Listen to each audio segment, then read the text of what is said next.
nós teremos um bom teste daqui a uns 3 ou 4 séculos, quando uma certa raça meio belicista, mesmo a Terra já tendo sido reintegrada à convivência cósmica, já estando convivendo com diversas raças, mas vai ter uma que vai chegar, que se sente também dona aqui do pedaço, vai ser o primeiro teste.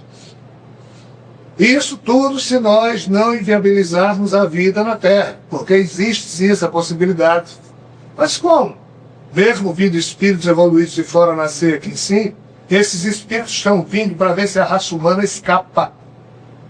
Daqui a no mínimo 80 anos, se nós não estivermos com bases em Marte, na Lua, se a espécie Homo sapiens não sair da Terra, ela talvez se extingua aqui devido a problemas quiróticos, bacteriológicos e outros que nós estamos demorando a cuidar disso. De vez em quando alguém perguntava se a espiritualidade poderia confirmar ou deixar de confirmar possíveis encontros de seres extraterrenos com o governo norte-americano ou outro governo. E em todas as oportunidades eu pedi desculpas e dei uma escapulida pela tangente, já que não cabia a espiritualidade, mesmo através de alguém do meu tamanho, apontar esse tipo de coisa, pois não cabe a espiritualidade ser juiz de coisa alguma. Mas o fato é que hoje em dia já não se tem dúvida de que realmente o governo norte-americano, e isso é conhecido, isso já é um fato conhecido, o governo norte-americano teve, de fato, contatos ao longo dos anos 60,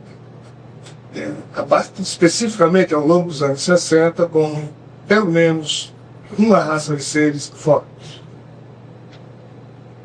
E, estranhamente, o Vaticano, sim, parece que tinha uma participação nisso, numa mera teoria da conspiração, apesar de que nada disso se comprova.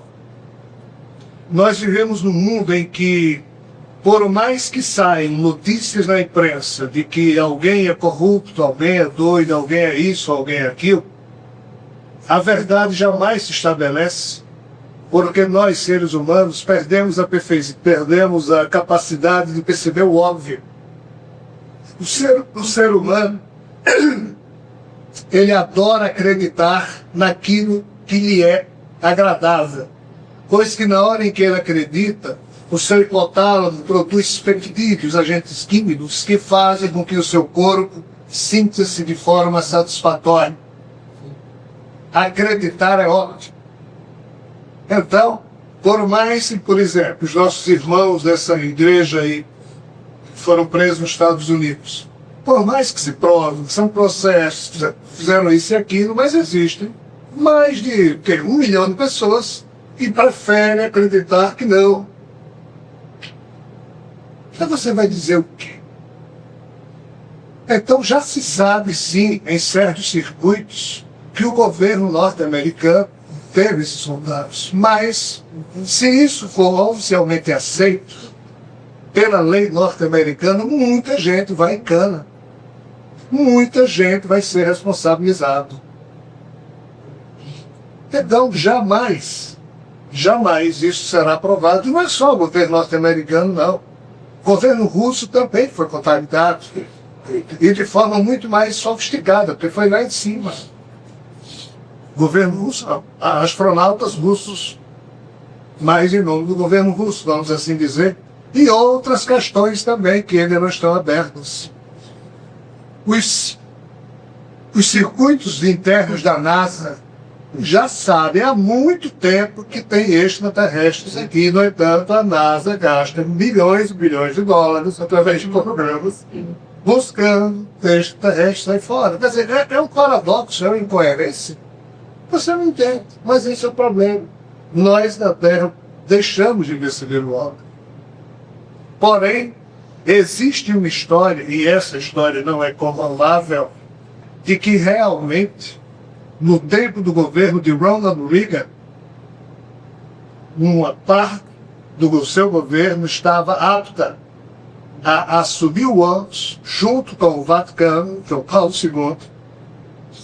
Nós jamais entenderemos a profundidade da atitude de Ronald Reagan, João Paulo II e Gorbachev do desmantelamento, uma espécie de, entre aspas, o gatilho estava pronto para ser, e eles desengatilharam todo um processo. E no bojo desse processo havia um sonho, havia um plano. Ronald Reagan chegou a fazer um discurso na ONU em que ele praticamente afirmou, mas ele falava assim, uma espécie de futuro condicional. Caso, será que esses extraterrestres, se existissem, será que eles já estão aqui entre nós? Não sei se alguém aqui já viu esse pronunciamento de Ronald Reagan na ONU, em que ele fala claramente de extraterrestres, que nós, seres humanos da Terra, precisávamos nos unir, pois que provavelmente existia vida lá fora. Isso está gravado, isso aparece em tudo que é DVD sobre o assunto. Então dizem, isso não é comprovável, que nessa época, o governo norte-americano, com o governo russo e com a participação do Vaticano, estavam se habilitando, se preparando para revelar ao mundo que, de fato, a Terra já havia sido visitada inúmeras vezes por seres de fora. Estranhamente, um cardeal, secretário de João Paulo II, começa a dar entrevistas no Jornal do Observatório Vaticano, dizendo que caso existissem seres extraterrestres, se estes chegassem à Terra, a igreja não se surpreenderia. Eram também filhos de Deus. Ou seja, foi feito todo um movimento, foram dados alguns passos e de repente a história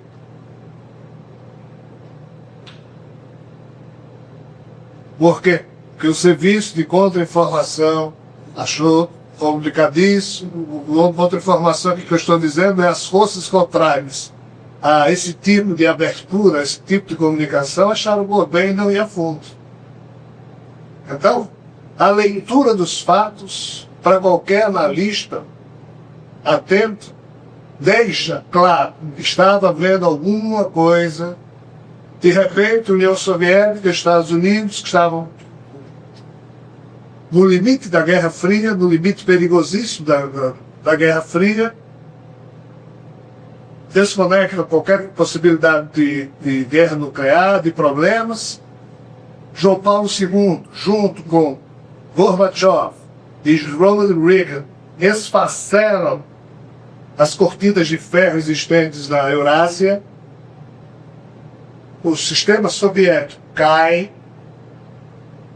O acordo presumia que a Rússia ficasse forte, mas Gorbachev não pagou o preço da queda, e Yeltsin não levou adiante o compromisso, pois que Yeltsin não era confiável por ser alguém de meio. Então, o assunto ser extraterrestre, os núcleos de poder não abrem esse tipo de assunto com todo tipo de presidente que assume. Pode ser que aqui no Brasil, seguramente, muitos do governo sabem, mas o presidente talvez não saiba. Não é o presidente que sabe, é o núcleo de poder que detém o conhecimento. Poderá ser dito ou não o presidente, dependendo do que esse núcleo de poder ache da capacidade do presidente. Então, diversos pequenos problemas e o próprio contrafluxo da história não permitiu que esses três homens chegassem aonde gostariam de chegar. Principalmente Ronald Reagan. Dizer ao mundo que, de fato, nós não estamos sós do universo. Mas, infelizmente, a coisa não andou. Sobre a questão do Alasca, nada sei. Apenas já escutei isso com fofoca. Mas que, de fato, o Vaticano teve uma participação, e ainda tem outros movimentos transdistintos aí muito interessantes, no sentido da liberação de informações sobre vida extraterrestre, é um fato. Que ele e o governo norte-americano trabalharam certas questões juntos, é um fato também. Nos últimos 20 dias, exato, nos dias de outubro e esse de novembro, Existem certas pessoas que, por exercerem essa ou aquela função, não dizem publicamente certas coisas. Eu, de vez em quando, tenho o privilégio de receber aqui em Natal visitas de 2 ou 3 amigos que são pilotos de avião. E que, quando o voo deles passa aqui por Natal, eles pernoitam, a gente sai para jantar, etc. Dá conversa. Não vou aqui aprofundar o tema, mas algumas vezes já fui convidado por grupos de pilotos para fazer palestra para eles, coisa e tal, mas eles não gostam de aparecer. E desses pilotos, 7 ou 8 que eu conheço, tem 2 que eu tenho uma relação muito profunda de amizade.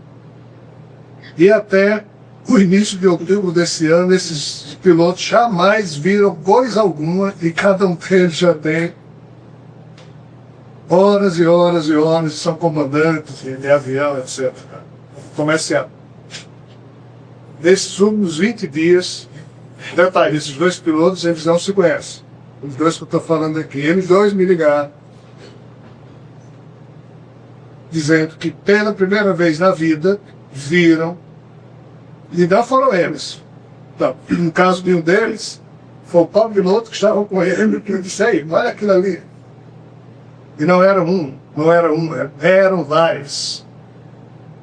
A coisa é tão séria que foi comunicado para a torre, mas aí eu não posso ir adiante porque esse tipo de assunto é complexo.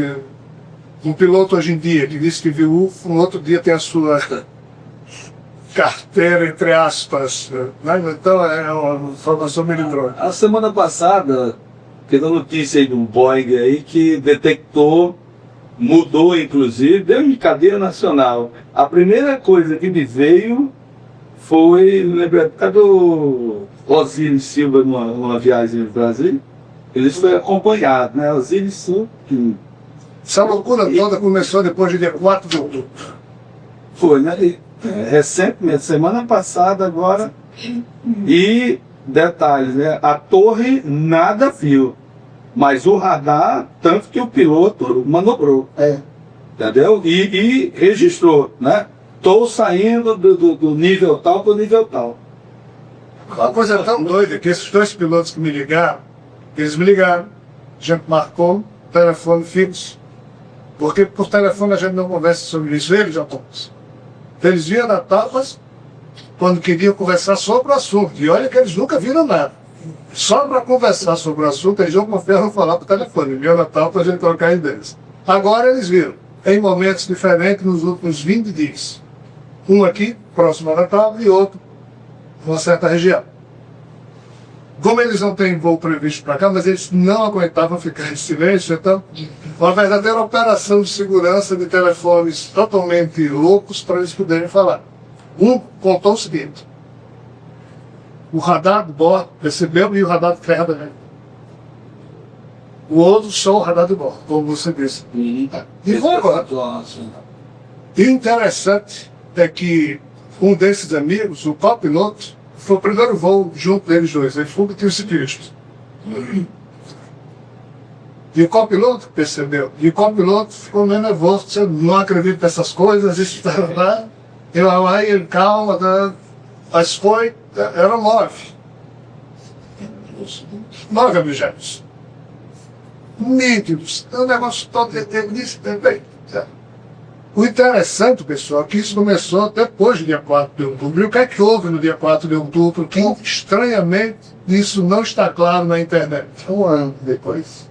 Então, dia 4 de outubro, o senhor Saibaba Naí disse que à noite iria apresentar sua forma cósmica ao mundo. E à noite, lá em Tutaparte, que é o vilarejo onde Saibaba tem o seu ashram, no sul da Índia, toda a população foi para o aeroporto e fotos aparecem em algumas mensagens da internet. O estranho é que isso não está no site oficial.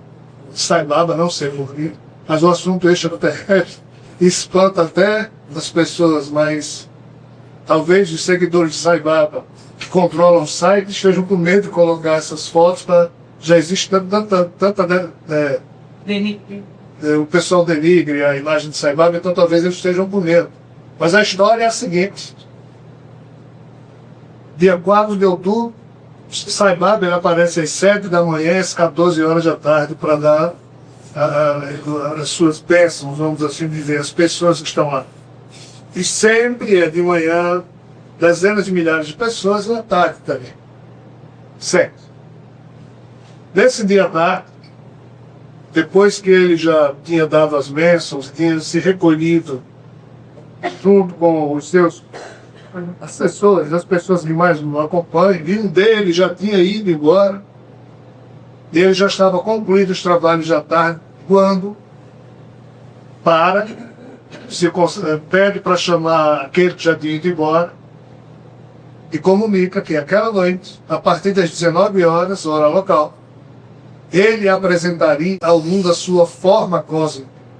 Ele havia dito isso numa entrevista em 1978, 87, alguma coisa, dizendo que no futuro, antes da grande idade de ouro, chamada Golden Age, ele apresentaria, entre aspas, essa forma cósmica. E no dia 4 de outubro, então, disse que ia apresentar. A história se espalhou em toda parte, todo o comércio foi fechado, as pessoas começaram a se dirigir para o aeroporto de toda parte. Ele, Sai Baba, está lá escrito no... Ele tentou também ir para o aeroporto, mas era tanta gente, o tráfego era tão grande que ele voltou para casa. E às 19 horas em ponto, começou a pipocar de luzes em cima da luz. Muito alto. E diversos tipos de luzes arredondadas foram vistas do céu. Existem focos, etc. Depois desse dia, começaram a ocorrer aparições declaradamente objetivas de grupos de naves em diversos pontos do planeta. Que é que isso significa? Eu não tenho como ir a fundo nisso. Mas significa alguma coisa. Olha, nós estamos estacionados no capítulo 11 do Apocalipse. Exatamente no momento em que as duas testemunhas morrem, ocorre o fato e logo depois o sétimo anjo toca a sétima trombeta e todos veem o primeiro contato oficial da Terra com seres de fora. Estamos estacionados nesse... Então a batalha do Armagedon, ela não acontecerá mais?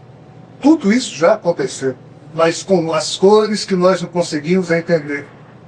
Todas essas descrições estão no interstício entre... Eu não sei se todos aqui conhecem o Apocalipse, mas... o Apocalipse dá um salto. Aí interbola o capítulo 11 e várias coisas que ocorrem antes terminam aparecendo nas últimas páginas do Apocalipse. É por isso que confunde.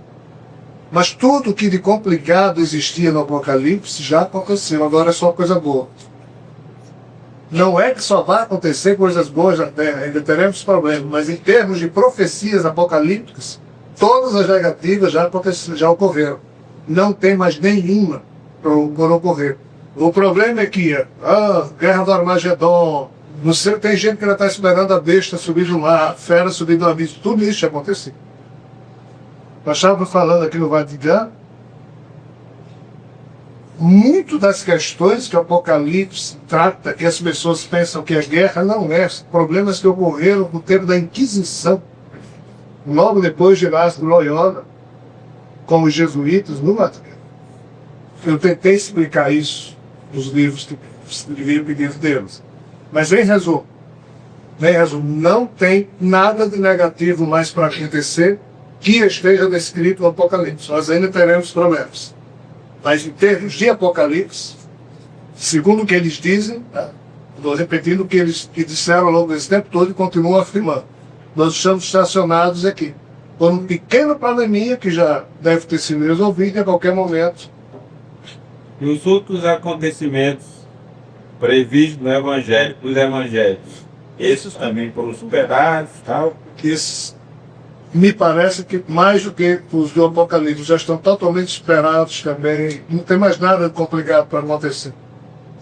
Existem duas correntes espirituais que ainda insistem em dizer que talvez ocorra problemas desagradáveis ilícitos, mas nada disso está relacionado com o que foi profetizado.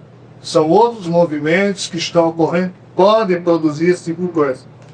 Mas ainda assim, os mais evoluídos dizem que nada de muito complicado vai acontecer. O grande problema da Terra foi quando Mao Tse-tung, Hitler e Stalin, esses três homens, produziram cerca de 130 milhões de votos. Não há nenhum problema, nem parecido com esse, nem de leve. Esse foi o pior que deveria ocorrer.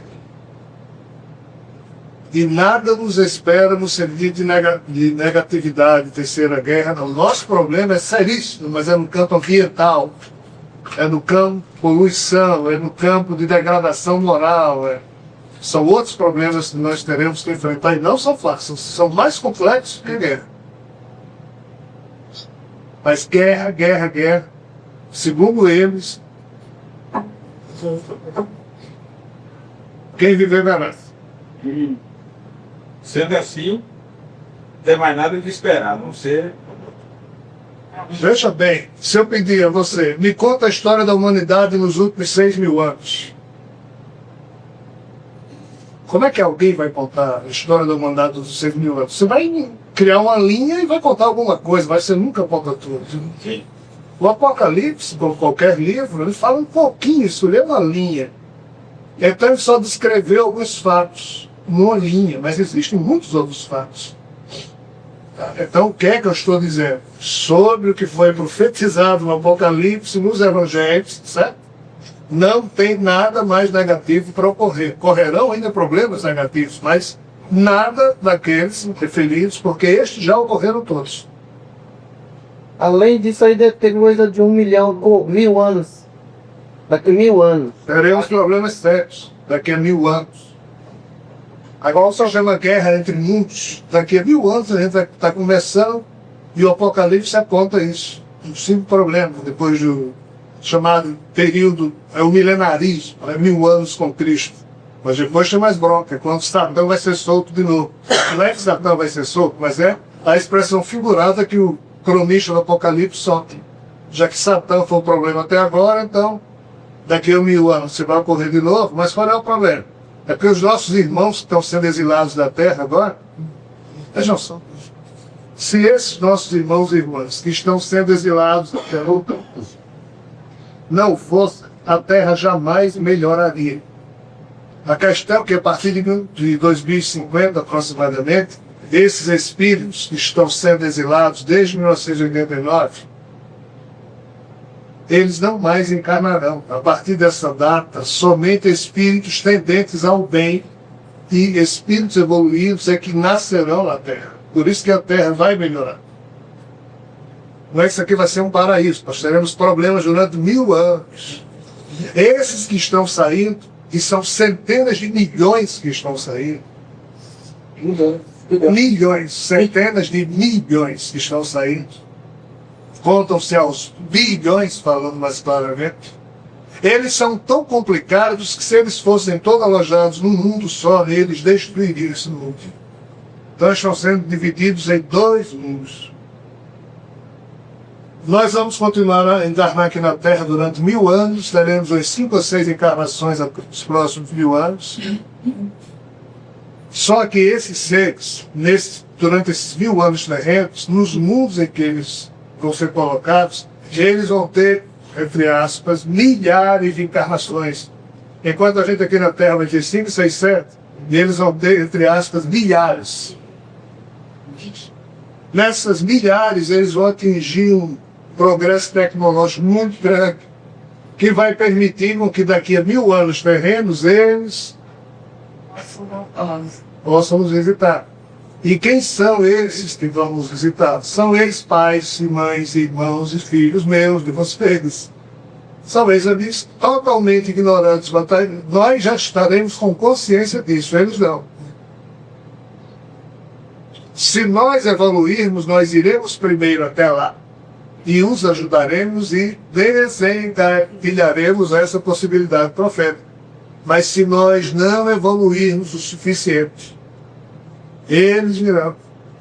E tudo pode acontecer. Por isso nós ainda temos 18 mil anos terrenos de previsão para terminar os problemas referentes àquilo que se chama um dia de rebelião de luz. Nós teremos um bom teste daqui a uns 3 ou 4 séculos, quando uma certa raça meio belicista, mesmo a Terra já tendo sido reintegrada à convivência cósmica, já estando convivendo com diversas raças, mas vai ter uma que vai chegar, que se sente também dona aqui do pedaço, vai querer, vai ser o primeiro teste. Isso tudo se nós não inviabilizarmos a vida na Terra, porque existe sim essa possibilidade. Mas como? Mesmo vindo espíritos evoluídos de fora nascer aqui sim, esses espíritos estão vindo para ver se a raça humana escapa. Daqui a no mínimo 80 anos, se nós não estivermos com bases em Marte, na Lua, se a espécie Homo sapiens não sair da Terra, ela talvez se extingua aqui devido a problemas quiróticos, bacteriológicos e outros que nós estamos demorando a cuidar disso. Nenhum ficcionista da Terra consegue imaginar como a espécie Homo sapiens vai estar daqui a 2, 3 séculos. Mesmo já tendo tido contato com Jesus umas 50 vezes, com várias raças, isso não implica necessariamente em que a espécie Homo sapiens tenha futuro. É muito complexo a história.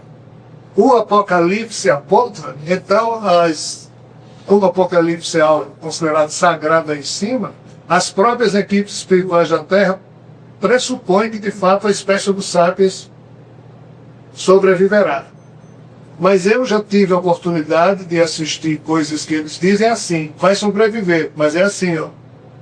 Se vocês não cuidarem, durante 2 séculos, não existirão 5 milhões de homens e mulheres na Terra. 5 milhões. Nós somos hoje 6 bilhões e 500 milhões. Do jeito que a espécie Homo sapiens, há cerca de 100 mil anos atrás, se reduzia a 4 mil e poucos indivíduos, e hoje são 6 bilhões e 500. Então, se nós somos 6 bi e 500, e podemos chegar daqui a 2, 3 séculos a 5 milhões, nós estamos dizendo que os problemas ambientais são muito complicados. Aí a raça Homo sapiens consegue escapar e consegue se multiplicar de novo. Então, o fato de nós, entre aspas, pelas indicações do Apocalipse, termos a presumível certeza de que a espécie Homo sapiens escapa, mas ninguém queira saber a aventura que vai ser para que isso possa. Muitos problemas ocorrerão e nada disso é de guerra. A rebelião de luz foi um problema, não teve nada com guerra, e deu no que deu. As guerras são meros detalhes da nossa esquisitice, da nossa estupidez espiritual, já na etapa X do processo. Já é resultado da loucura, da doença que nos marca.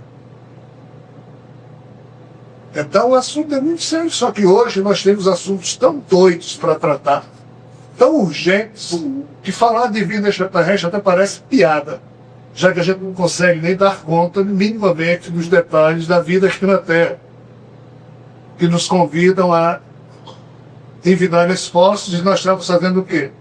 Acabando com o planeta, acabando com a natureza, matando uns aos outros, investindo dinheiro não em educação, não em saúde, mas em armas. Pessoal, como é que esse mundo vai ter jeito? Se vocês sabem quem são os maiores vendedores e produtores de armas aqui na Terra? Os senhores sabem quem são os 5 países que têm assento no Conselho de Segurança da ONU? Estados Unidos, Rússia, França, Japão, Inglaterra e Itália. China. China, Estados Unidos, Rússia, França, Itália e Inglaterra. São os 5 maiores produtores de armas, são os 5 maiores vendedores de armas. Então, os 5 países que têm assento no Conselho de Segurança da ONU, que organizam a paz mundial, são os 5 maiores vendedores de armas. As guerras que acontecem são eles que, obviamente, se organizam para dar vazão às armas, para que outras armas sejam produzidas, para que eles ganhem dinheiro e possam vender armas. Somente a gente não percebe isso. Então, saindo daqui da terra, não tem mais jeito. Não é que uma guerra vai existir, vai acabar com tudo, porque esses 5 países, sabe? E se houver uma guerra, eles também se acabam. Então não tem esse perigo. A não ser um acidente nuclear aqui, eu vou lá, mas guerra não. Então tem que vir algo de fora que delicadamente convide a que todos aqui na Terra façam uma reflexão. Só que esses países já sabem que existe vida lá fora, que nós estamos sendo visitados. O que está acontecendo na China, com a fronteira da Índia, Nepal e Tibete, em termos de presença extraterrestre, é piada. Os meninos ficam jogando bola em uma certa região lá, e todos eles já sabem, né? Jogando bola e vendo as naves passando. É isso, tá? Eu li isso no jornal hindu e no jornal russo, o Prato. O repórter foi perguntar à criança. Aí passou onde? É desse tipo aí, assim. Essas naves dessa região estão construindo alguma coisa entre montanhas cuja acessibilidade é complicada. Mas há anos que aquela região ali, cujo nome agora me esqueço, tá? Deixa eu ver aquilo lá. Então estão ocorrendo muitas coisas doidas na Terra. Mas é importante que haja um contato de fora, para que essas 5 nações que governam o fluxo das finanças mundiais através do tráfico de armas, porque é uma coisa tão feia que eles não ostentam, eles têm laranjas para vender suas armas. A coisa é tão cebosa que essas 5 nações, delas têm laranjas para fazer o tráfico de armas. Então, só vindo de fora algo que nos sensibilize para que a gente se desarme com calma é que poderá fazer com que esse Special Sagas vá em frente com maior ou menor facilidade. Como isso aqui está demorando, mais e mais a Special Sagas está perdendo tempo e o limite de problemas seríssimos já foi superado. Então, seguramente, todo mundo aí em cima sabe que nós teremos problemas seríssimos. Não de guerra. Os problemas seríssimos ao longo das décadas seguintes. Agora vai ser batata, mas a próxima que nós reencarnarmos aqui, vocês não queiram nem saber. E já estaremos convivendo com seres de fora, num mundo onde não tem mais guerra, num mundo onde não tem mais assalto, num mundo onde não tem mais estupro, num mundo onde você vai poder sair às 2 horas da manhã sem nenhum problema, num mundo onde todo mundo vai estar solidário, e ainda assim serão problemas de todo tipo, à exceção destes. Ah, mas Deus vai deixar? Deus não se mete, pessoal. Deus, o Pai amantíssimo, na hora que criou filhos e filhas semelhantes a Ele, dando a esses filhos o direito e o poder de ser igual a Ele, de criar, de amar, de ser responsáveis pelos seus próprios atos, a partir disso Ele não se mete mais. Se Ele se metesse, que mérito nós diríamos? Se Ele se metesse, quais seriam as regras da evolução cósmica? Se cada um de nós é semente do Pai, é uma célula dele, na hora em que Ele nos criou, cabe a nós cuidarmos da evolução dessa célula e não a Ele cuidar. Pois se coubesse a Ele, que mérito a nossa individualidade teria? Então não funciona assim. Deus respeita o livre-arbítrio de todo e qualquer cretino no cosmos, inclusive o nosso. Se eu quiser fazer um mal a Ricardo, eu faço. Deus não se mete, pessoal. Se eu quiser virar bandido, eu viro. Deus não se mete. Se eu quiser fazer o mal, eu faço. Deus não se mete. Se Ele se metesse o tempo todo, que mérito teria o ser humano? Não é assim que funciona. E se 6 bilhões e 500 milhões de doidos querem fazer loucura toda hora, Deus vai se meter? Não se mete. Não é assim. O mal facilmente se propaga e contamina o bem. É uma lentidão com que o bem se estabelece nos corações dos seres humanos. É uma lentidão incrível. E é esse o único modo, pois não há outro. O bem não se impõe. Ele acontece na medida em que cada ser humano passa a ser um produtor de bondade. E não tem mágica nesse processo. E nem Deus aperta parafuso para que Rogério seja bondoso se eu não for alguém que realmente me treine na arte de fazer o bem. Não funciona assim. E isso vale para todo o cosmos. Deus não se mete. A Terra, o universo, alguém criou. Mas cabe àqueles seres que estão vivendo na Terra cuidar do estado da Terra. Se nós não nos educarmos para cuidar bem do nosso planeta, mesmo a gente recebendo visita aqui de outros seres, a gente acaba por seguir esses seres, não vão poder fazer nada. Não é assim que funciona. Então, os problemas que nós teremos ao longo dos próximos séculos são seríssimos. E a maior ou menor complexidade desses problemas dependerá do que nós conseguirmos fazer nessas próximas décadas. Pena que esse primeiro contato, que é a chegada do mestre, ainda não tenha ocorrido, porque somente depois, entre aspas, do susto ou da grande surpresa que todos nós teremos a partir desse momento, é que será possível a gente tirar o foco da nossa atenção desse modo esquisito com que a gente vive, privilegiando a morte, a doença, a esquisitice, a hipocrisia, a maldade, a perversidade, e não nos esforçando nem um pouco na arte de sermos bondosos e homenagear a vida com o melhor que nós temos. Só algo de fora para mexer conosco. Nada mais aqui, não tem mais jeito. Não há nenhum processo que possa produzir por seres humanos que faça com que o ser humano desperte para a realidade espiritual da vida. Desperte para a importância de amarmos uns aos outros como sendo o combustível da vida. Não tem mais nada a ser feito. Tudo já foi feito, tudo já foi dito. Todos os sacrifícios já foram feitos. E não tem jeito.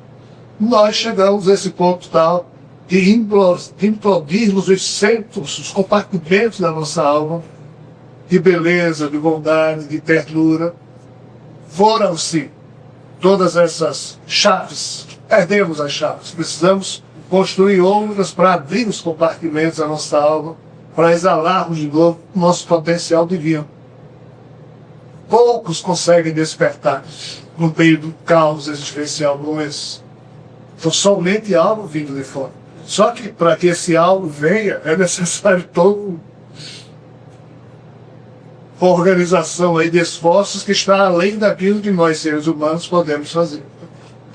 E todos os cretinos extraterrestres, que também existem, e todos os irmãos maravilhosos extraterrestres, que também existem, e todos os espíritos maravilhosos, e todos os espíritos cretinos, e todos os homens e mulheres da Terra tendentes ao bem, e todos os homens e mulheres da Terra com a dose de cretinice espiritual, todos esses têm a mesma dose de participação. Podem atrapalhar, podem ajudar com a sua atitude. Só que nós da Terra não temos consciência disso. A maioria dos espíritos também não tem essa consciência. Mas qualquer ser extraterrestre, por mais modesto que ele seja, ele sabe disso. Os espíritos, nem todos. Que até um problema muitos.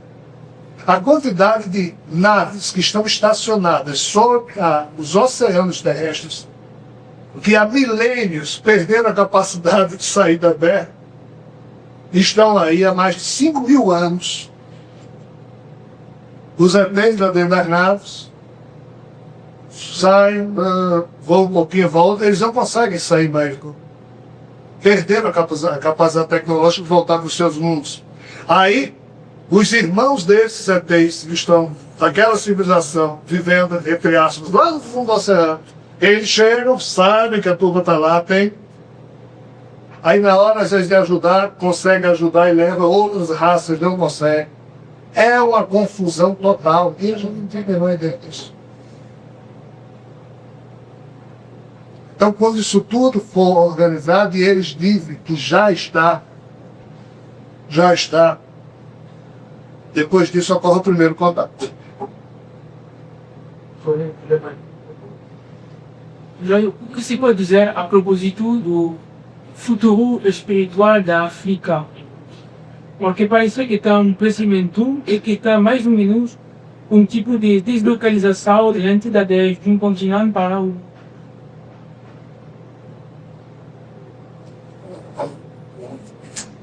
Para que nós possamos ir a fundo na questão africana, nós teríamos que entender bastante o livro tibetano dos mortos, o que não é o caso nosso, no Ocidente.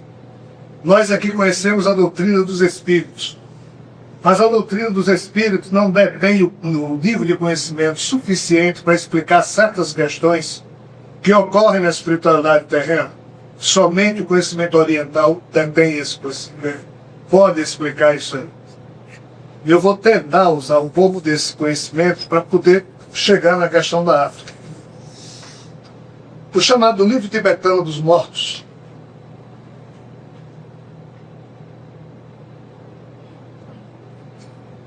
Eu vou ter que explicar bem direitinho, sim. Começar do zero, porque não sei. Ninguém na plateia conhece o assunto.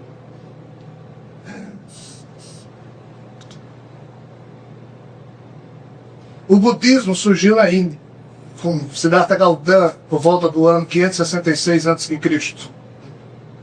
Só que o budismo, na medida em que ele foi se espalhando pelo resto do mundo, ele assumiu as feições de cada país onde o budismo foi chegando. A feição japonesa, através do Zen budismo, que é uma das ramificações do budismo, a feição chinesa, a feição na Mongólia, a feição no Tibete. Hoje em dia, o budismo se divide em 3 grandes veículos, vamos assim dizer. O chamado pequeno veículo, que é o budismo como ele é praticado hoje na Tailândia, Laos, alguns países da Ásia. O chamado grande veículo, como ele é praticado no Japão, em algumas partes da China. E o chamado veículo de diamante, como ele é praticado no Tibete, principalmente no Tibete, o chamado budismo tântrico. Destes falou em sexo tântrico, esse nome tântrico ficou tão complicado de se falar nele, mas eu vou falar aqui, não tem nada a ver com sexo. É porque os sutras eram como são chamados os discursos de Buda, as escrituras de Buda. As escrituras budistas no Tibete são chamadas de tantras, por isso da expressão tântrico. Esse budismo tântrico no Tibete produziu em algum momento de sua história, através de uma figura enigmática, cujo nome é muito complicado ser dito, Prarabdhana. Esse lama quer dizer o que? Aquele que é alto, aquele que chegou no ponto, né? Os lamas são as autoridades budistas dentro da cultura tibetana. Esse senhor, ele produziu praticamente tudo aquilo que Kardec viria fazer, junto com os espíritos, séculos depois na França. Mas ele produziu uma série de informações que já não tem mais nada a ver com aquilo que Buda. Tem tudo a ver, mas não tem mais nada a ver diretamente com o que Buda, nos seus discursos, falava lá para os monges, de que esses escritos, esses tantras, foram somente agora, há 2 séculos atrás, traduzidos para o inglês. E como existia o livro egípcio dos mortos, foi o inglês que traduziu esses tantras, então ele resolveu chamar o livro tibetano dos mortos. Porque tanto o livro dos budistas tibetanos como o livro dos egípcios falam do quê? Da arte de morrer bem. Por isso que o nome do bardo Todol passou a ser, no Ocidente, o livro tibetano dos mortos. Mas em Tibete é chamado de bardo Todol. Por quê? Porque bardo seria algo semelhante ao que nós chamamos aqui de espiritualidade, só que num nível muito específico. Nós aqui dizemos que na hora em que o espírito deixa o seu corpo, o espiritismo, a doutrina espírita descreve as muitas situações e como isso pode ocorrer. O livro tibetano dos mortos, ele é magnífico para simbolizar possibilidades que nós ocidentais, através da doutrina espírita, não conseguimos. O livro tibetano dos mortos afirma mais ou menos o seguinte: cada morto tem o seu destino próprio. Só que quando o espírito sai, tem o seu destino próprio. Só que quando o espírito sai, ele fica numa espécie de pardo. E daí a importância do espírito sair com a sua mente pacificada. Por isso que todo hinduísta, todo tibetano, budista ou hinduísta que segue os preceitos védicos tem o seu mantra pessoal. De tanto ele dizer o seu mantra pessoal por dia, tantas vezes por dia, na hora da sua morte ele vai ter 10 segundos para dizer o seu mantra. E é importante ele dizer porque o último estado mental que alguém tem em vida, na hora em que ele morre, ele leva o último estado mental para a espiritualidade. Então ele chega lá com o estado mental, o último estado mental que ele teve quando estava vivo. Então se você repete seu mantra, sua oração, muitas vezes por dia, na hora da sua morte, você vai conseguir dizer antes de morrer pela última vez aquela sua oração, e isso faz com que o seu estado psicológico espiritual seja bom, benéfico quando você desencarna. Eu tenho meu mantra, que eu digo lá 10, 15, 20 vezes por dia, há mais de 8 anos que eu faço isso. A toda hora quase eu digo: Pai, a Ti eu me entrego com toda alegria, amor e confiança. Ponto. Esse é o meu mantra. Digo muitas vezes por dia, e pretendo, antes de meu espírito deixar meu corpo, que eu possa dizer isso mais uma vez, porque isso pacifica meu espírito e me une ao Pai. Os tibetanos têm isso. Então, eles, quando saem do corpo, eles chegam nisso que eles chamam de Dharma, com esse mantra que acabou de ser dito, então eles chegam bem. A partir daí, esse estado que a física quântica chama hoje de mônada quântica, seria o espírito quântico, como Amit Goswami chama, mas vamos deixar para lá. Esse espírito, quando sai do corpo, ele fica nesse bardo por algum tempo, e dependendo das suas possibilidades, ele assume, entre aspas, ou um novo corpo carnal, porque segundo o livro tibetano dos mortos, você não dura mais do que 49 dias, em algumas outras traduções, esses dias diminuem nesse estado de bar, mas isso é algo que é só na cultura deles, isso não é necessariamente verdade, pelo que o Espiritismo explica. Mas o interessante e diferente do Espiritismo é que eles dizem que, depois desse bar, se você for um espírito evoluído, você assumirá naturalmente um novo corpo, que poderá ir para um mundo superior, ou seja, uma realidade espiritual evoluída. Mas se você não for um espírito legal e tiver desencarnado em péssimas condições, você pode ir para um dos 16 infernos que o livro tibetano dos mortos mostra. Os 8 infernos frios, os 8 infernos quentes. Você irá para o inferno frio se você cometer um dos 10 pecados que lá estão registrados, mas cometer de forma fria. Ou seja, se você fizer mal a alguém, por uma vontade cirúrgica de fazer o mal, porque quis prejudicar alguém, porque ficou com inveja, então você pecou, entre aspas, cometeu um pecado frio, então de acordo com o montante do seu pecado, você vai para um dos 8 infernos frios. Mas se você agiu com ódio quente, você vai para um dos 8 infernos quentes. É uma maravilha esse livro, é impressionante como ele é maravilhoso. Deixa eu ver. O fato é que, quando alguém morre, fica nesse bardo, depois do bardo ele assume um corpozinho para poder ir para um desses 8 infernos frios, ou um desses 8 infernos quentes. E ele tem que morrer para esses infernos, ou seja, perder esse corpo, para que o espírito dele volte para esse bardo, para que possa de novo assumir um corpo e nascer na terra.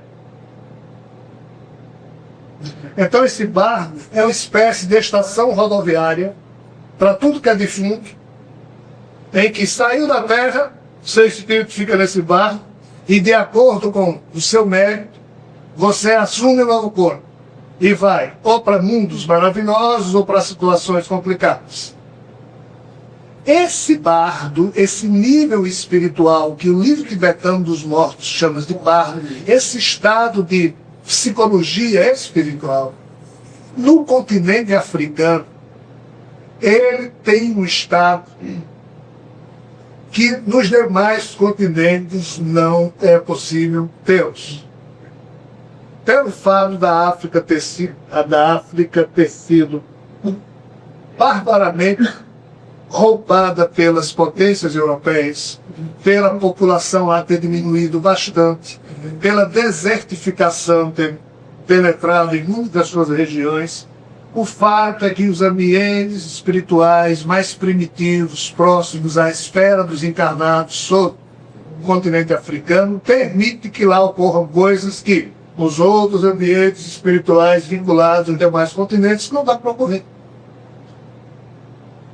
Então, naquilo que nós poderíamos chamar de estado de barra, que é um estado intermediário entre o mundo dos encarnados e o mundo dos mortos, vejam bem, é o estado intermediário, dá o bardo. Fulano morreu, está onde? Está lá na cidade, nosso lar. O bardo é entre o aqui e nosso lar. Aqui em cima do Natal tem uma cidade espiritual chamada Recanto do Paz. Eu tenho familiares que estão lá, eles não estão no bardo, eles estão residindo lá. Se eu tivesse um familiar que desencarnou e ainda estava num certo estado, então eu diria que ele estava no bardo, usando a linguagem tibetana. O bardo é o nível espiritual primário por onde espíritos que estão vivendo em mundos superiores, quando deixam as suas organizações transitórias desses mundos, ou seja, os corpos transitórios, eu não estou falando necessariamente carnal, estou chamando corpos transitórios. Eles vivem nesses mundos, eles largam esses corpos e vêm com boi espiritual. E eles entram na espiritualidade terrena para poder depois encarnar em corpos, a espécie Homo sapiens, através desse nível que nós poderíamos chamar de bardo, usando a expressão do livro Tibetano dos Mortos. E a doutrina espírita não explica isso. Porque é uma espécie de estado intermediário entre o mundo dos vivos e o mundo dos espíritos, entre o mundo dos encarnados e o mundo dos desencarnados. Então o continente africano ele é a porta de entrada para comboios espirituais magníficos que estão vindo e mais se acentuarão na vinda para que essas entidades evoluídas possam nascer na espécie Homo sapiens para ver se ajuda a espécie Homo sapiens a sobreexistir sem tanta complicação. Isso não é um mérito da África, isso é uma decorrência de uma certa questão histórica. E o interessante é que os grandes espíritos mais evoluídos do mundo, todos eles hoje praticamente habitam sobre os céus africanos. Não é sobre os céus europeus, nem nosso lá no Rio de Janeiro, lá na África. Devido à simplicidade da maioria da sua população, que sofre dores terríveis, mas são simples, devido ao fato de que lá não se tem grandes certezas intelectualmente postas ou afirmadas, como existe no resto do mundo, entre aspas, mais evoluído que a África. Ou seja, há uma série de fatores que ajudam a que lá sejam os pés de porta de entrada. E a África vai ser, ao longo dos próximos séculos, o novo fogo de progresso desta humanidade. É isso que está previsto. O porquê de ser África é uma série de fatores que fazem com que assim seja. Na época em que a América ainda não havia sido invadida pelas potências europeias do século XV, XVI, XVII, existia um certo nível de bardo aqui, começou a partir do século IV depois de Cristo, foi se acentuando quando os maias se extinguiram, quando os incas. Esse pardo foi se acentuando, mas com a chegada dos europeus, esse nível muito específico desse mitonário deixou de existir em boas condições em cima de toda a América, só ter África. São assuntos tão doidos que não se podem ser demonstrados, mas para a gente entender o porquê de na África estava acontecendo isso, só explicando através dessa metáfora que eu tentei. Não sei se consegui. Existe uma fofoca na espiritualidade muito séria, que diz que a tentativa de contato, ou melhor, de acordo feito através de contatos, o governo norte-americano Novo Incêndios, com a certa civilização de fora, em algum momento não deu certo. E essa civilização disse, a gente vai invadir a Terra. Se isso for verdade, a corrida de produção de certas armas norte-americanas nos anos 70 e 80, a grande preocupação deles não era só o Império Soviético, era também, no certo momento, se defender ou defender a Terra dessa confusão. É muito sério o assunto. Só que a gente precisa tirar, né? Mas o tal... Olha, vocês conhecem algum país que teve, mais do que os Estados Unidos, casos de abdução? Não existe. A coisa é tão doida que foi feita uma certa perspectiva nos anos 90, que chegou, eu já não me recordo o número, a cada 8 norte-americanos, um foi abduzido. Ou pensava que tinha sido. Isso acontecia lá. Depois é que começou a se espalhar para o resto do mundo esse tipo de notícia. E começaram a ocorrer abduzidos de pouco era lá. E o pior, ou o melhor, todos os casos de abdução, com raras exceções ocorridos nos Estados Unidos, era tudo a mesma raça. Ou a mesma tipologia de seres. Os abduzidos descreviam seres pequenos acompanhados de uns altinhos.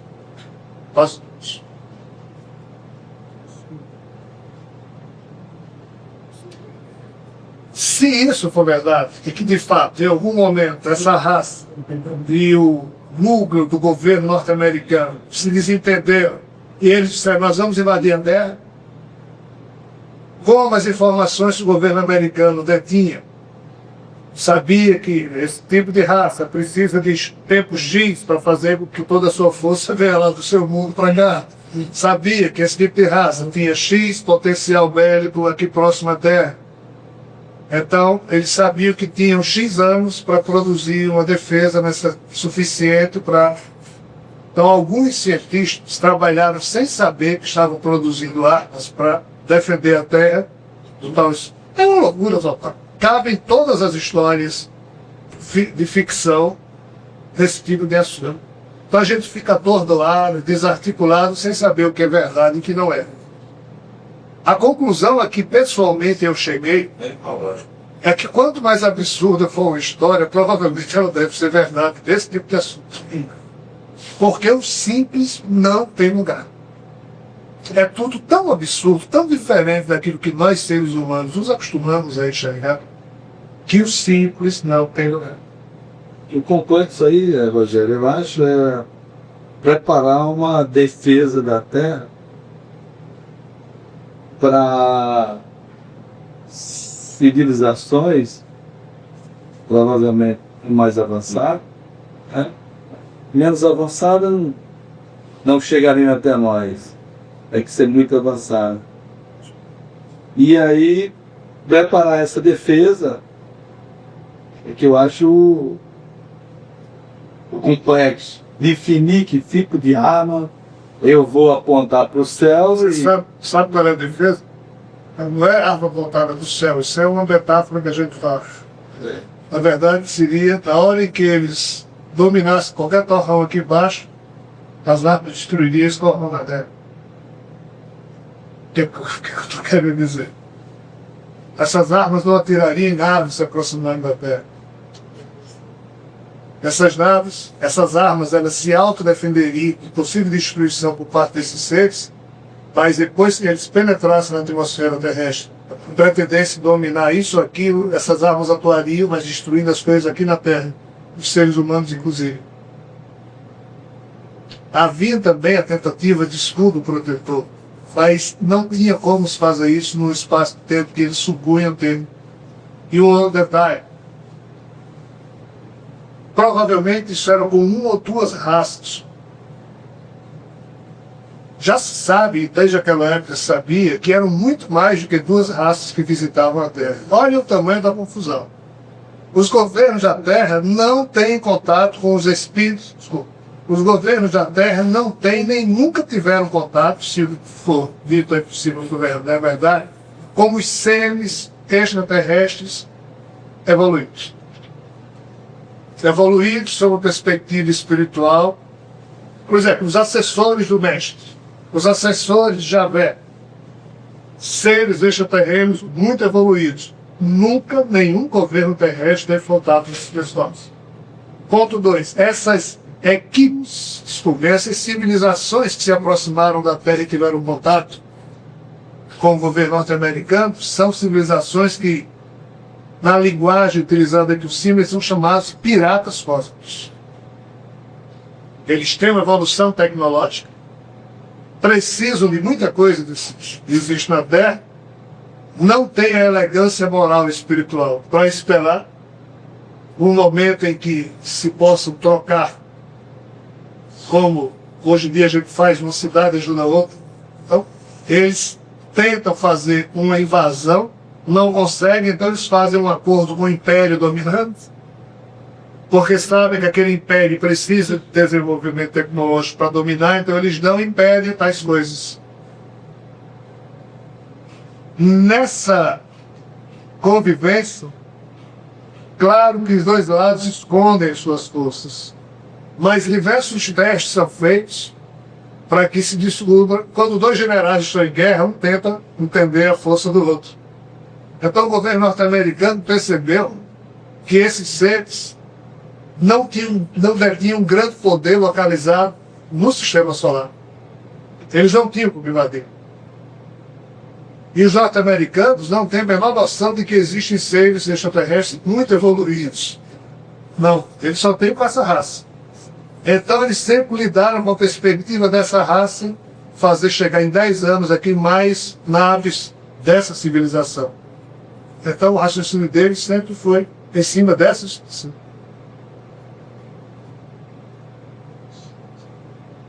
Eu não sei se vocês já viram o filme da NASA em que aparece uma nave atira outra. Alguém aqui já viu isso? Transmissões secretas da NASA.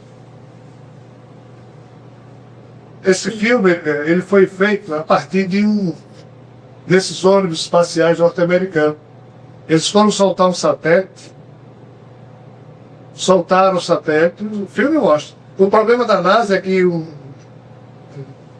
radioamador pegou essa frequência e gravou tudo.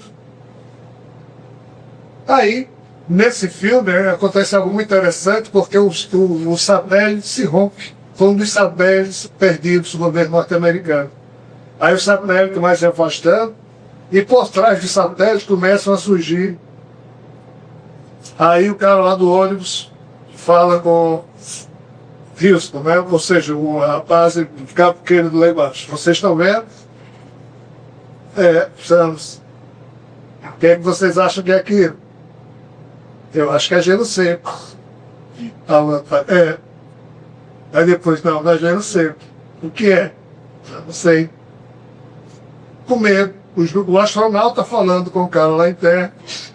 Os dois sem. E aparece a nave. Nesse filme, aparecem outras situações em que o mesmo ônibus, Space Shuttle, sei lá qual deles era, Discovery, não me lembro qual. Navegando lá por cima, aí filma uma navezinha e uma outra entrando na atmosfera. De repente, essa daqui dispara o míssil, aí essa daqui sai e o míssil atrás dela. Filmado. Isso não é invenção. Isso não é filme da NASA. A NASA fica calada, porque não pode negar o filme, está quebrando. Mas como foi um radioamador que pegou, ela também fica calada. Ou seja, há um filme, um fato, uma nave que não é da Terra, tirando isso no outro. Vocês imaginem a confusão. São raças de piratas que estão chegando, e outras raças que podem ser de piratas ou seres evoluídos já estão discussão para ver se a coisa se organiza. São seres evoluídos que estão pirando. Mas, peraí, então aquela seria essa última aí. Já teve até depois do século X, do século XI, Giovanna já teve. Não é essa a história. Aqui, né? É a turma de Alvada no tempo. Expulsando os piratas. Agora, é algo muito complicado a gente falar.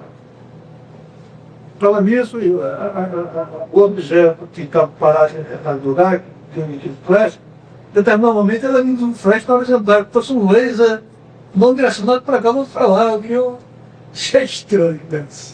Eu não sei se alguém que estava aqui na Praia da Pipa, no ano 2000, chegou a ver alguns traços estranhos atrás do objeto que voava sobre as praias de Natal.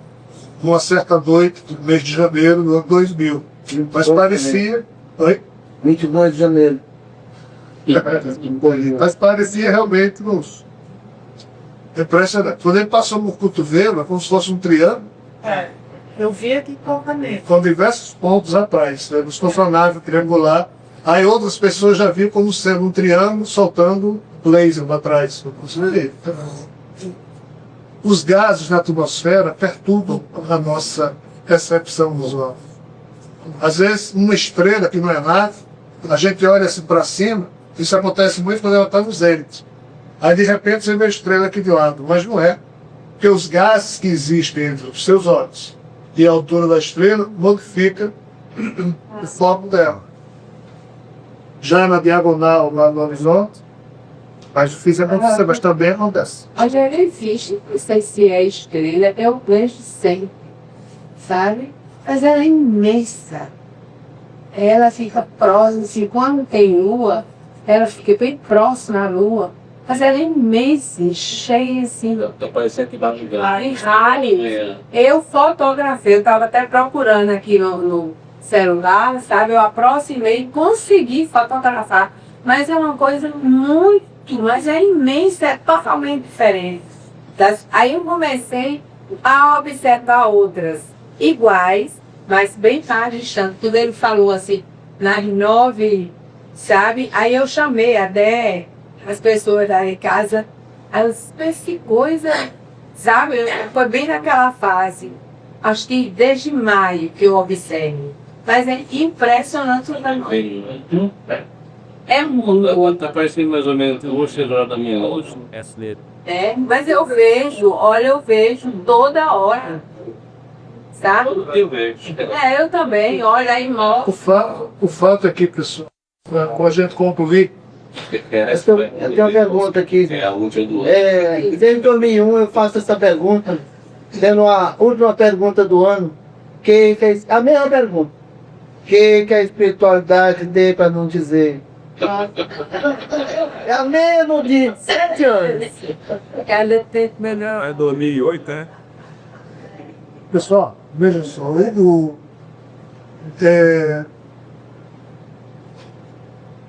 não tem nada de novo para ser dito, creio eu. Então, os amigos espirituais estão todos aqui presentes, coisa e tal, seja de fora, mas não é nada de novo, tudo já foi dito. Né? Se eles pudessem falar mais claramente, eles retomariam o óbvio da história, mas que para nós não é óbvio. Todos nós estamos esperando Jesus chegar, aí depois de Jesus chegar, aí eu vou sair pelo mundo, fazendo isso, fazendo aquilo, e não é tudo aquilo. Segundo os amigos espirituais, a grande tarefa que cada um de nós tem que construir é dentro de si mesmo. O resto, ninguém pode fazer nada por ninguém. É importante a gente perceber isso.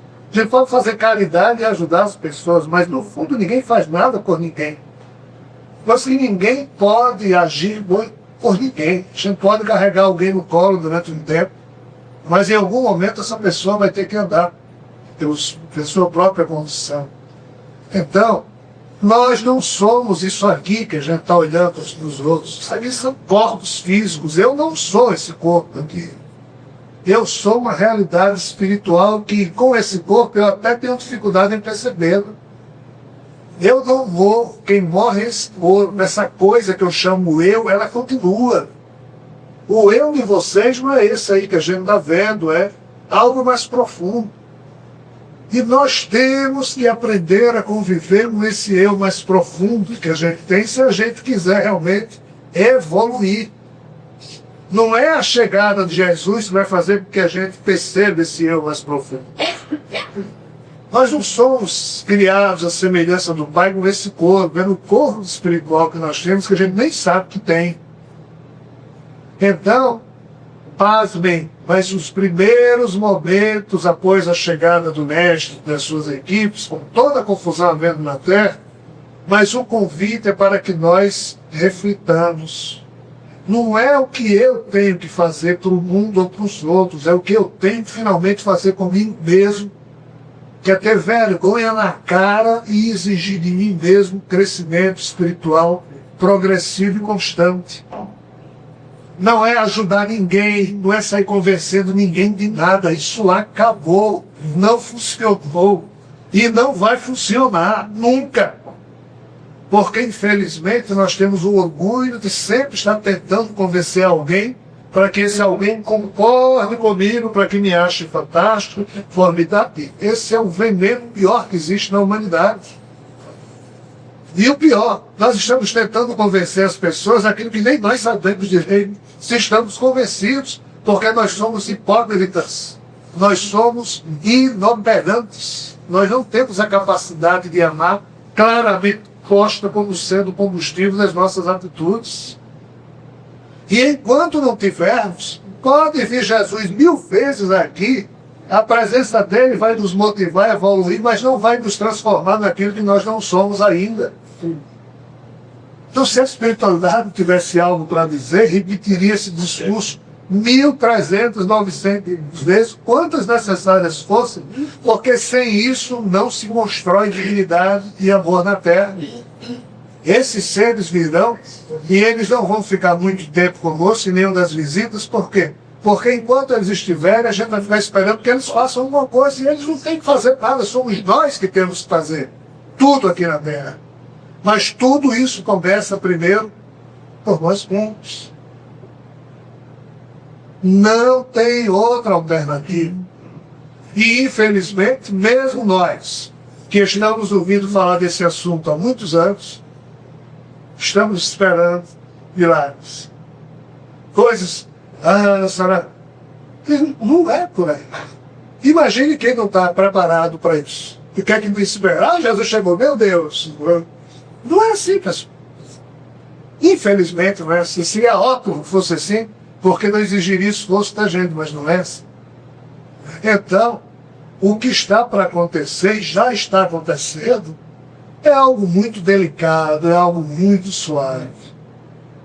É algo que terá o condão de, já que nós perdemos as chaves da nossa alma, a presença desses seres funcionará como sendo chaves que o mérito amoroso de outras pessoas está emprestando para tentar abrir a nossa sensibilidade, para ver se a gente fica pelo menos com vergonha. Na hora que a gente souber que de fato é possível nós sermos como um Sailaba é, na hora que a gente souber que tem esses seres maravilhosos, que nós somos eternos, que a vida cósmica de fato existe, que Deus existe, na hora que nós pararmos de acreditar e soubermos que isso é verdade, nem que seja uma vergonhazinha pequena, a gente deverá sentir de continuar a ser essas desgraças que nós somos. Felizes de quem sentir essa vergonhazinha. Porque na hora que a gente sentir vergonha, a gente não vai querer impor nada a ninguém. A gente não vai ter discurso a ser feito. A gente não vai querer convencer, a gente vai olhar para o ponto rápido, desculpa a expressão chula. Mas é isso, pessoal. Nós somos especialistas em perceber os equívocos alheios, os nossos. Não. A gente tem até dificuldade de ver os próprios erros. Os alheios a gente sabe tudo. Os nossos, a gente não tem leite para ver. E quando tem, não consegue se superar. Eu sou assim mesmo, aí fica. Se todo mundo ficar do jeito que está, esse mundo não tem futuro. a espécie Homo sapiens se acaba. Mesmo Jesus visitar a gente 30 vezes. Aí qual a grande novidade que ele vai dizer? Pessoal, ou vocês aprendem a se amar, ou vocês estão perfeitos. Não tem outra coisa no discernir. Agora, ele não pode pegar o remorso que está na cabeça de Rogério. Pô, cretino, ame. Não é assim que funciona. O cara já deu a vida dele. Ele e outros planos já se sacrificaram do jeito que podiam para tentar despertar a gente. Com a vinda dele, talvez nos desperte. Mas nos desperte para quê? Não é para construções exteriores. É construção no tempo das nossas próprias almas. Nós precisamos nos pacificar enquanto seres humanos. Feliz daquele que perde a sua vida. Se prefere perdê-la, tem que agredir alguém. Feliz daquele que não faz questão de existir. Feliz daquele que ama todos ao seu redor, mas tem apego aos filhos, aos pais. Porque nós não somos donos de nada e nós não pertencemos a nada. Nós fazemos parte da teia da vida cósmica, nós somos eternos. Agora, nesse corpinho aqui a gente se limita e se condiciona a pensar desse modo. O nosso espírito, quando sai desse corpo, não pensa desse modo. Pensa de uma forma mais ampla. Se nós nos limitarmos a tal ponto, é que faremos com que, mesmo sem esse corpo, a gente ainda fique na espiritualidade, com vontade de fumar, de fazer sexo, de comer uma feijoada, que o espírito não precisa mais. Mas como o corpo aqui viciou o espírito nisso, ele fica pensando que precisa. A vida de Jesus não vai fazer com que ninguém se torne santo, ninguém se torne melhor do que é. A construção da evolução individual pertence ao mérito, ao esforço de cada um. Ele provavelmente vai dizer mais uma vez isso tudo que já foi dito. Parece que dessa vez a gente vai levar a sério esses ensinamentos. A presença dele fará com que a gente finalmente diga, pô, é isso aí. Mas ainda assim, dependerá de cada habitante na Terra, da Terra o futuro de todos nós. Não depende desses seres. Então, pessoal, se isso de fato for verdade, não esperemos grandes discursos, nem esperemos grandes milagres, nem esperemos vida fácil. Enquanto a gente não sabe, a gente pode dar o luxo de ser cretino. Mas na hora que a gente sabe, como é que nós vamos continuar a ser cretinos? Quem é que vai se suportar ver no espelho, se ver no espelho daqui a 20 anos? Se nos próximos 20 anos a gente vir Jesus de longe umas 5 vezes, Nossa Senhora umas 7, contados com civilização A, B, C, D, e depois de 20 anos de contatos, a gente olhar no espelho e ainda sermos os hipócritas que somos, os mentirosos que somos. Quem é que vai conseguir se suportar? Hoje a gente se suporta porque a gente nem sabe se isso existe. Mas daqui a 20 anos, bem menos disso a gente vai saber. E podemos sim ser esses mesmos trastes que somos hoje daqui a 20 anos. Mesmo todos os contatos.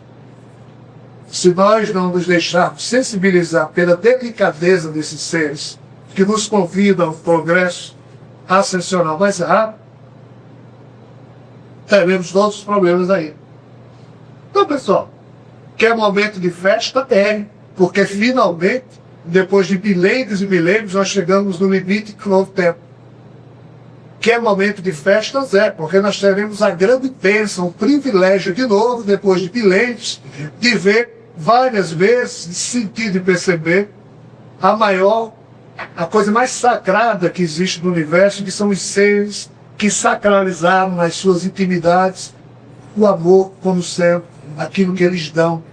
São seres capazes de fazer o mal, um nível no padrão evolutivo, amoroso, fantástico, que só entrar em contato com eles, um minutinho, nem que seja de longe, essa ressonância provoca na alma da gente coisas maravilhosas. Mas a partir daí é com cada um de nós. Mas isso é um privilégio.